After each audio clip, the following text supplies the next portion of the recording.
Welcome to A Balancing Act, a podcast devoted to helping families navigate memory loss. I'm Kelly Burtonshaw.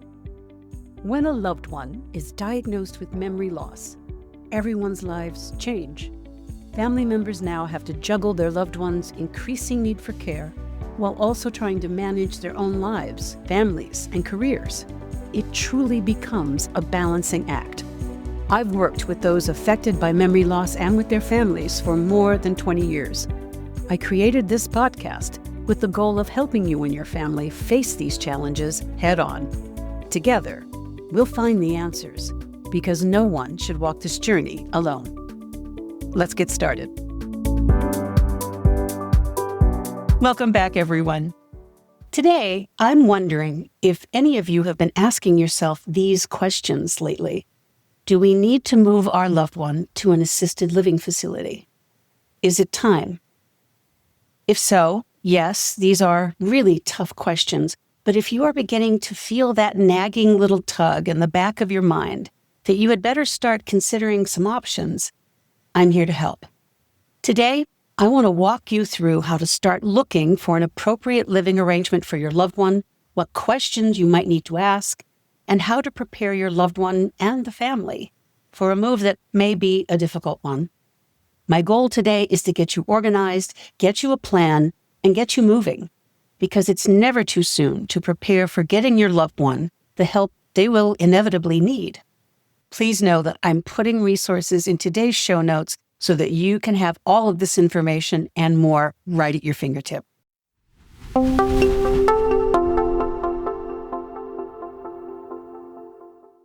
First, be sure your loved one's advance directives are in order. These are the legal documents that any assisted care facility will require you to have. Advance directives cover the financial, medical, and end-of-life decisions. Of course, discuss all of this with your loved one if possible, because these are their final wishes that they want to have carried out. Your mom wants you to know that her jewelry should go to her granddaughter, and your dad's collection of baseball cards should be with your brother. These are tough discussions to have, I know. I myself have been having these discussions with my family.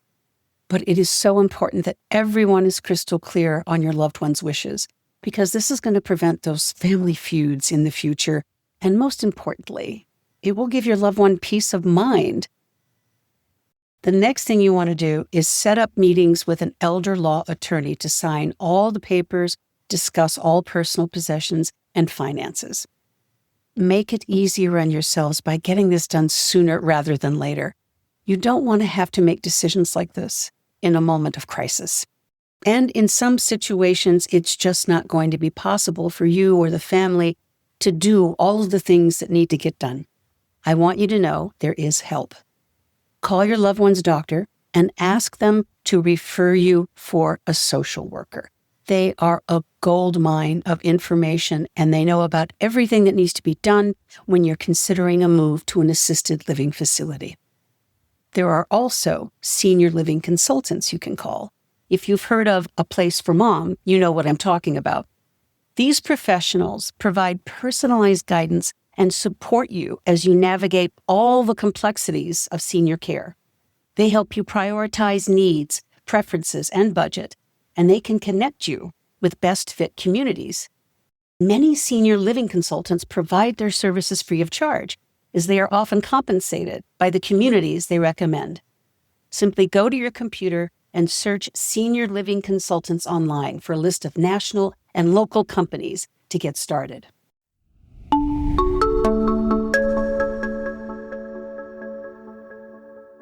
Now, if you and your family are going to go about this on your own, let's start narrowing that field of search by identifying exactly the level of care your loved one needs. Start by assessing whether or not your loved one can safely and effectively perform their daily living tasks. If they need a little help with things like bathing, dressing, meal preparation, medication management, or even household chores, these are the type of services assisted living can provide. Caregivers can also help arrange for basic transportation needs when your loved one can no longer drive. And check to see if the facility you're considering also has a memory care unit that your loved one may transition to as their dementia progresses. This can relieve the stress of having to find a memory care in the future. But if your loved one needs 24-hour medical attention and they need complete assistance with all daily tasks and cares, then you need to look at a skilled nursing facility. Skilled nursing provides intensive medical care if needed, assistance, and rehabilitation for those with complex health needs. Here's some examples of what I mean. If your loved one has swallowing issues and requires a modified diet or thickened liquids, if your loved one is bedbound and needs total assistance with daily tasks and personal cares, then a skilled nursing facility is the best fit.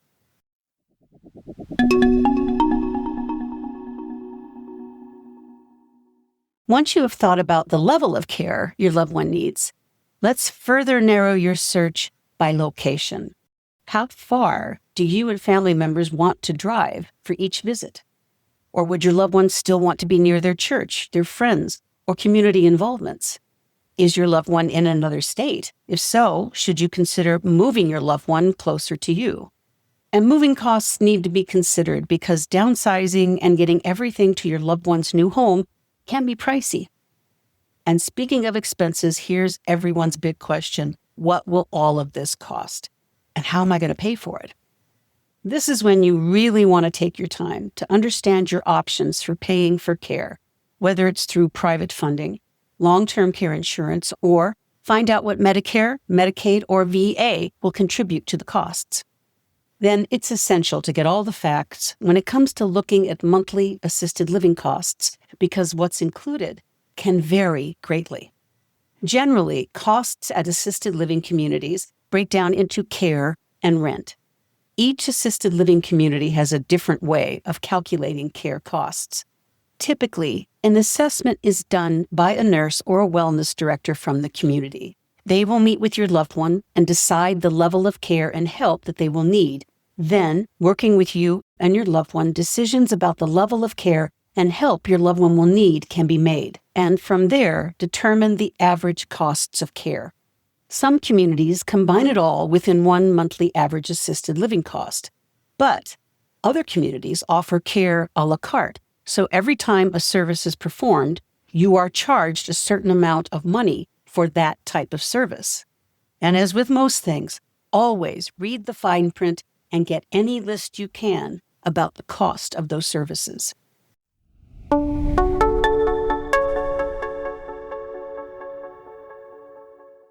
One thing I've often noticed buried in that fine print is something not many of us think about. If both of your parents are moving into an assisted living apartment, the price will go up. Couples sharing an apartment at an assisted living community can often garner an additional cost for the second occupant. This monthly fee covers the second person's portions of the utilities and meals and perhaps other types of shared expenses. And keep in mind, when it comes to utilities, not all communities include cable, internet, and telephone with their utilities cost. If they're included, be sure to check with the community director to determine what these utility costs include and if you can opt out for different providers. Provision of meals for your loved one can also be an additional cost, and transportation options vary by community. Find out if the facility charges by the ride or if a complimentary transportation in the surrounding area is included. Another cost that people don't know about is that some facilities require that you purchase renter's insurance before moving in. Finally, keep in mind that many facilities will charge residents fees while they're away. Double check.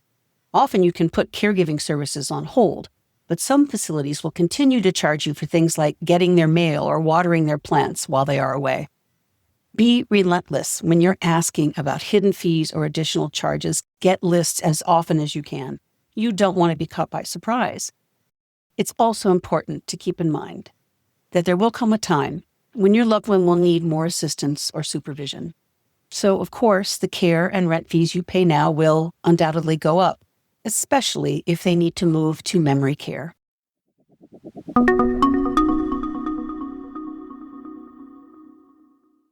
Now let's turn our attention to the facility itself. The first thing I would do is find out everything you can about the staff. Does the community perform background checks on every employee? What about the availability of the caregivers to your loved one? Be sure and ask about caregiver to resident ratio and the total number of residents. And it will really help to find out about the number of caregivers and staff members who are on duty overnight versus the day. When there's a medical issue with your loved one, you'll want to know if the community has a registered nurse or a certified nursing assistant on staff 24/7. And how will you be contacted if there is an emergency? Now let's find out more about the facility. I recommend going online to read reports and reviews regarding the facility's reputation. You can check in with your state's Department of Health for records of on-site inspections and any violations related to the facility. And then spend some time looking around and asking questions while touring the facility. Is it clean, comfortable, updated? Watch the interactions between the staff, the caregivers, and the residents. Do the residents look and sound happy, engaged in what's going on, or are they all lined up in front of a television? I recommend getting a copy of the activity calendars so you can ask about things your loved one may be interested in. And I know this is time-consuming, but I recommend at least 2 visits at different times of the day, and maybe you can split them between a weekday and a weekend visit. I know this all sounds like so much, but I want you to know I am including in today's show notes checklists regarding all these things and more to help you get prepared.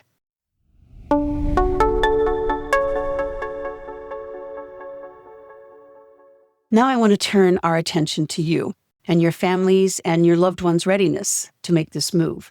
Over the years, I've seen how important it is to get family members on board for this to be as successful as possible. So if needed, schedule a meeting with your loved one's doctor and the family and loved one to discuss the pros and the cons. Now, if your loved one is in the earlier stages of dementia and is willing to discuss the possibility of a move, then they should be included in the meeting. However, the further your loved one is into their dementia, the less likely you may be even able to discuss this with them.